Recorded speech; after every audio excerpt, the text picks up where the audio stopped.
Okay buddies, episode की starting में engine रूडो के पास आके बैठ जाता है और वो उससे थोड़ी सी बातें करता है। एंजिन रूडो से कहता है कि आखिर उसको क्या हो गया है, वो इतना शांत क्यों बैठा है यहाँ पर। एंजिन कहता है कि उसको ये भी पता चला कि रूडो अपनी पावर्स का यूज करना सीख गया है, लेकिन रूडो थोड़ा सा गुस्सा होता है क्योंकि जैबर ने ग्रिस को चोट पहुंचाई। रूडो कहता है कि जब वो ऊपर था तब उस समय भी वो उस पर्सन को नहीं बचा पाया जिसने उसे बचाया था, यानी वो रेक्टो की बात कर रहा है यहाँ पर।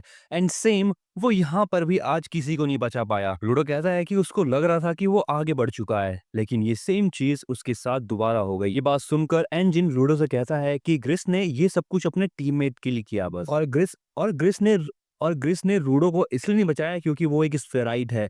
उसने रूडो को इसलिए बचाया क्योंकि वो ऑब्जेक्ट्स और इंसानों में कोई भी फर्क नहीं करता। वो इंसान हो या ऑब्जेक्ट, दोनों की ही केयर करता है। ये सारी बातें करने के बाद एंजिन रूडो को अपने साथ अंदर चलने के लिए कहता है। अंदर जाते ही रूडो कुछ ऐसा चेहरा बना लेता है क्योंकि वो देखता है अपने सामने कि ग्रिस बिल्कुल ठीक है। एंजिन रूडो को देख लेता है और वो ये बात समझ जाता है कि रूडो इतना ज्यादा दुखी इसलिए था क्योंकि उसको लगा था कि ग्रिस खत्म हो चुका है। क्रिस बताता है कि क्लीनर्स की जो मेडिकल टीम है उसकी वजह से वो अभी ठीक है। क्रिस बताता है कि जो ये लड़की है वो बहुत कमाल की है और उसने ही काफी ज्यादा हेल्प करी है। इस लड़की का नाम है ईशिया। ईशिया भी एक गिवर है, लेकिन उसके पास हीलिंग पावर्स है, ना कि अटैकिंग। ईशिया कहती है कि वो हमेशा यूजफुल नहीं होती, लेकिन बस वो आज ही यूजफुल हुई, वो भी थोड़ा सा। एंजिन लूडो से कहता है कि ईशिया थोड़ी सी शर्मीली है। ग्रेस ईशिया को थैंक्स करता है उसकी इतनी ज्यादा हेल्प करने के लिए। वो ये भी कहता है कि अगर वो आज जिंदा है तो वो बस ईशिया की वजह से ही है। एंड वो फॉलो को भी थैंक्स कहता है क्योंकि फॉलो ने ही वहाँ उसकी इतनी ज्यादा मदद करी थी। फॉलो ग्रिस की बातें सुन के काफी ज्यादा इमोशनल हो जाता है। इसके बाद ग्रिस रूडो को कहता है कि उसने भी बहुत अच्छा काम किया वहां पर। वो कहता है कि उनका एनिमी बहुत स्ट्रांग था, लेकिन जांका और रूडो ने मिलके उसकी हार्ट टाइट कर दी। ग्रिस रूडो से ये भी कहता है कि रूडो को उसके लकी चार्म के बारे में चिंता करने की कोई जरूरत नहीं है क्योंकि वो खुश है कि उसके लकी चार्म ने रूडो की जान बचाई। रूडो कहता है कि वो उसकी बातें समझ गया एंड वो खुश है क्योंकि ग्रिस अभी जिंदा है। अब एंजिन कहता है कि ऐसा लग रहा है जो रेडर्स हैं वो क्लीनर्स के साथ पंगे ले रहे हैं। इसका मतलब ये है कि उन्हें केवल ट्रैश बीस्ट को नहीं हराना। वेल, अब यहाँ पे एंजिन रूडो से कहता है कि उनके पास एक नई इन्फॉर्मेशन है। तभी यहाँ पे अचानक से एक आदमी आता है और वो कहता है शायद रेडर्स रिसर्च कर रहे हैं स्फीयर के बारे में। रूडो एंजिन से पूछता है ये आदमी कौन है। एंजिन बताता है कि ये आदमी बॉस है। ये आदमी रूडो से कहता है कि उसका नाम है कॉर्वस। कॉर्वस रूडो से कहता है कि उसको पता चला कि रूडो क्लीनर्स को टेम्पररी ज्वाइन कर रहा है, वो भी इंफॉर्मेशन के लिए। कॉर्वस बताता है कि वो ये बात जानता है कि रूडो क्लीनर्स के साथ बहुत घुल मिल गया है और उसने क्लीनर्स की जान भी बचाई है। रूडो के पास वो पावर्स है जिसकी हेल्प से वो क्लीनर्स की मदद कर सकता है। अब कॉर्वस रूडो का ऑफिशियली वेलकम करता है क्लीनर्स में। अब कॉर्वस रूडो को अपने रूम में बुलाता है क्योंकि रूडो को अपने कपड़े चेंज करने होंगे और कॉर्वस के पास कुछ इन्फॉर्मेशन भी है उसको देने के लिए। अगला सीन होता है कॉर्वस के रूम का। कॉर्वस बताता है कि बॉर्डर एक जगह है जो कि स्फीयर और ग्राउंड को सेपरेट करती है, लेकिन जो भी उस बॉर्डर को ग्राउंड से क्रॉस करके स्फीयर पे जाने की कोशिश करता है वो वहीं पर खत्म हो जाता है। कॉर्वस अब एक स्टोरी बताने लगता है। ये स्टोरी होती है एक औरत के बारे में जो कि बॉर्डर के सबसे पास वाले नो मैन लैंड में रहा करती थी। एक बार की बात है जब एक ट्रैवलर नो मैन लैंड में खो गया था, तब उसी औरत ने उस आदमी की मदद करी थी। उस ट्रैवलर ने उस औरत से पूछा कि वो इस जगह पर क्यों रहती है। वो औरत बताती है कि वो यहाँ पर बैठ के उन लोगों को देखती है जो कि स्फीयर से नीचे गिर रहे होते हैं। कॉर्वस कहता है कि उस औरत ने बहुत सालों तक बैठ के बस यही चीज देखी थी। कॉर्वस ये भी बताता है कि उस औरत ने कहा था कि कुछ लोग स्फीयर से नीचे आते हैं और जिंदा वापस ऊपर भी चले जाते हैं और उन्हें कुछ भी नहीं होता। कॉर्वस कहता है कि शायद ऐसा हो सकता है कि उस औरत ने कुछ लोगों को देखा हो जो कि जिंदा बॉर्डर क्रॉस करते हैं। कॉर्वस की सारी बात सुन के रूडो कहता है कि अगर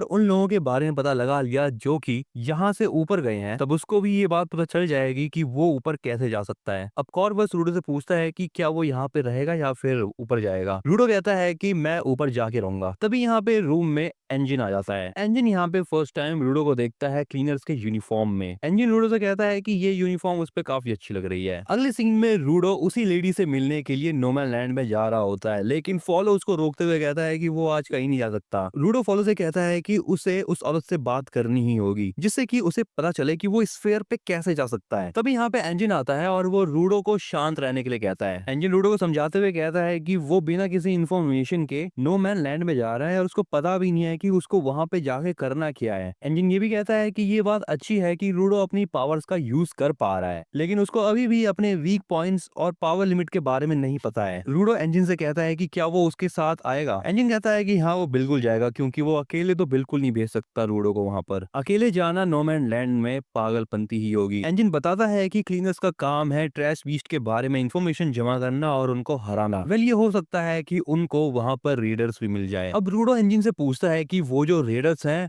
वो आखिर गिवर्स कैसे बन गए। एंजिन बताता है कि सभी लोग दिल से अच्छे नहीं होते। बहुत ज्यादा तगड़ी लाइन थी ये। और हर कोई चीजों का अच्छे से ख्याल भी नहीं रखता। कुछ लोग अच्छे होते हैं लेकिन वो चीजों की अच्छे से केयर नहीं करते, लेकिन कुछ लोग बुरे होते हैं बट वो चीजों की बहुत अच्छे से केयर करते हैं। लोगों के अच्छे या बुरे होने से ये फर्क नहीं पड़ता कि वो गिवर बनेंगे या नहीं। रूडो को ये बात यहाँ पर अब समझ आ जाती है कि वो अभी तक गलत सोच रहा था। वो सोचता था कि जो लोग चीजों की केयर अच्छे से नहीं करते वो लोग बुरे होते हैं, लेकिन ऐसा बिल्कुल नहीं है। लेकिन वो अभी भी उन लोगों को पसंद नहीं करता जो लोग अपने सामान की अच्छे से केयर नहीं करते हैं। एंजिन रूडो से कहता है कि उसको भी रिलैक्स करना चाहिए, क्योंकि पिछले कुछ दिनों में उसने बहुत सारा काम किया है। अगले सीन में रूडो एक रूम में होता है और वो लेटा होता है। रूडो सोच रहा होता है कि वो लंबे समय तक नहीं सो सकता, बट तभी यहाँ पे रियो आती है। वो रूडो से कहती है कि वो आज रूडो को क्लीनर्स के हेडक्वार्टर में घुमाएगी। सबसे पहले रियो यहाँ पे रूडो को ट्रेनिंग रूम दिखाती है एंड उसके बाद वो उसे डाइनिंग हॉल दिखाती है। रियो रूडो से पूछती है कि जब वो स्फीयर पे था तो वो वहाँ पे क्या किया करता था। रूडो बताता है कि जब वो स्फीयर पे था तो वो रेक्टो के साथ सीनरी देखा करता था और कचरा उठाया करता था। मतलब रियो रूडो से खाने के बारे में पूछती है। वो रूडो से कहती है कि क्या उसने मिठाइयाँ खाई हैं। रूडो बताता है कि मीठी चीजें बस पैसे वाले लोग ही खा सकते हैं। रियो बताती है कि उसके पास कुछ है। रियो बताती है कि ग्राउंड पे कुछ लोगों का ग्रुप है जिसे वाइंडर्स कहा जाता है और उन्हीं लोगों से क्लीनर्स ये सामान खरीदते हैं। यहाँ पर इंजन भी होता है और वो रूडो को देखकर कहता है, अच्छा तो ये यहाँ पे मिठाइयाँ खाने आया है। रियो कहती है कि रूडो ने कहा है उसने स्वीट्स नहीं खाई आज तक। रूडो इन स्वीट्स को देखकर कहता है कि ये तो अमीर लोगों का खाना है और वो भी इतना सारा। रियो रूडो से कहती है कि वो जितना चाहे उतना खा सकता है। अब जैसे ही यहाँ पे रूडो एक स्वीट खाता है उसको वो चीज बहुत बढ़िया लगती है। अब रूडो यहाँ पे इस चीज को पागलों की तरह खाने लगता है। वो कहता है कि ये क्या चीज है, ये इतनी कमाल की है। एंजिन रूडो से कहता है कि आराम से खाओ नहीं तो मोटे हो जाओगे एक दिन। तभी रूडो के सामने एक क्लीनर आता है और वो रूडो को बहुत अजीब तरीके से देखने लगता है। रूडो उसको देखता है और वो सोचता है कि आखिर इसकी प्रॉब्लम क्या है, क्या ये मेरे स्वीट्स तो चुराने नहीं आया। लेकिन उसको अभी भी और ज्यादा स्वीट्स खाने हैं। रूडो यहाँ पे आराम से एक लॉलीपॉप उसकी तरफ बढ़ा रहा होता है, लेकिन वो लड़का जो है उससे उस लॉलीपॉप को छीन लेता है। रूडो इंजन से पूछता है कि आखिर इस लड़के की प्रॉब्लम क्या है, लेकिन तभी एक क्लीनर उस लड़के को पकड़ लेता है और वो रूडो से माफी मांग लगता है। तभी यहाँ पे जांका आ रहा होता है और वो रियो और इंजन की आवाजें सुनता है और जांका उन दोनों को वहां से जाते हुए देखता है। बट तभी अचानक जांका रूडो को देखता है और वो नोटिस करता है कि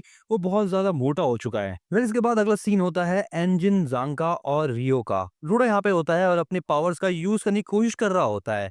जांका उससे कहता है, क्या तुम अपनी पावर्स का यूज करना फिर से भूल गए। एंजिन और रियो रूडो का मजाक उड़ाने लगते हैं। वो कहते हैं, ज्यादा स्वीट्स खा के तुम अपनी पावर का यूज करना ही भूल गए। रूडो अब सोचने लगता है कि वो अपनी पावर्स का यूज क्यों नहीं कर पा रहा है। जांका रूडो से कहता है कि वो ये बात जानता है कि रूडो को वो चीजें फिक्स करना पसंद है जो कि लोग फेंक देते हैं। शायद रूडो को टूटी फूटी चीज चाहिए जिसपे उसकी पावर्स यूज हो पाए। अब जांगा रूडो को कुछ कूड़े कचरे के सामने ले आता है। रूडो एक चीज उठाता है और वो देखता है कि वो अपनी पावर का यूज उस पे कर पा रहा होता है। रूडो यहाँ पे उस चीज को एक वाइटल इंस्ट्रूमेंट में बदल देता है। एंजिन जांगा की तारीफ करते हुए कहता है कि वो एक एक्सीलेंट ट्रेनर है। एंजिन के मुंह से अपनी तारीफ सुनने के बाद जांगा बहुत खुश हो जाता है। अपनी पावर्स को फाइंड आउट करने के लिए रूडो जांगा को शुक्रिया करता है। अब जांगा ये जानना चाहता है कि क्या रूडो मल्टीपल वेपन्स को बना सकता है या नहीं। रूडो यहाँ पे दो तीन चीजों को वाइट इंस्ट्रूमेंट में बदल देता है, लेकिन उसकी हालत खराब हो जाती है। ऐसा इसलिए है क्योंकि रूडो ने अपनी पावर का कुछ ज्यादा यूज कर लिया है। इंजन यहाँ पे क्वालिटी के बारे में बात कर रहा होता है। वो बताता है कि जितने लंबे समय तक और अच्छे से चीजों की केयर करी जाती है उतना ही अच्छा फिर वाइटर इंस्ट्रूमेंट बनता है और इस चीज को ही कहते हैं क्वालिटी को इम्प्रूव करना। सांगा सोच रहा होता है कि अगर रूडो ने बचपन से ही अपने ग्लव्स की केयर करी है, इसका मतलब ये है कि उसके ग्लव्स की क्वालिटी बहुत ज्यादा अच्छी होगी। रूडो को अभी यहाँ पर ये चीज समझ नहीं आ रही होती कि जो उसने ग्रिस के लकी चार्म का व्हाइट इंस्ट्रूमेंट बनाया था वो तबाह हो गया था, लेकिन जो चीज़ उसने अभी बनाई है वो बिल्कुल ठीक है। रियो कहती है शायद ऐसा हो सकता है कि जिस चीज़ को तुम व्हाइट इंस्ट्रूमेंट बनाते हो वो बस एक पर्पस को पूरा करने के बाद खत्म हो जाती है। लूडो की पावर है किसी भी ऑब्जेक्ट को उसके फुल पोटेंशियल पे ले जाना, वो ऑब्जेक्ट जो कि दूसरे लोग फेंक देते हैं, और लूडो जो है वो चीजों को रिसाइकिल करने का काम कर रहा है एक तरीके से। जांगा भी कहता है हाँ ये बिल्कुल सही है। लूडो ने लड़ाई के दौरान जो चीज बनाई थी वो तभी टूटी जब लूडो खुद को सेफ फील करने लगा। अब लूडो भी सोचने लगता है कि जो उसकी पावर्स है वो चीजों को तोड़ने को लेकर नहीं है। एंजिन कहता है कि लूडो को अपने ग्लव्स को एक नाम देना चाहिए। अगला सीन होता है जैबर और धोनी का, जो कि अपने बेस पे लौट चुके हैं, और यहाँ पे इनका बॉस होता है जिसके पास सेम सीरीज का ही एक सामान होता है। ओके, बड़ी चीज के साथ यहाँ पर ये एपिसोड होता है एंड। तुम्हें एपिसोड कैसा लगा इसके बारे में तो मुझे कमेंट में जरूर बताना। अगर तुम चैनल पर नए हो तो चैनल को सब्सक्राइब कर लेना और वीडियो को लाइक कर देना ताकि तुम आने वाली वीडियोस को देख पाओ।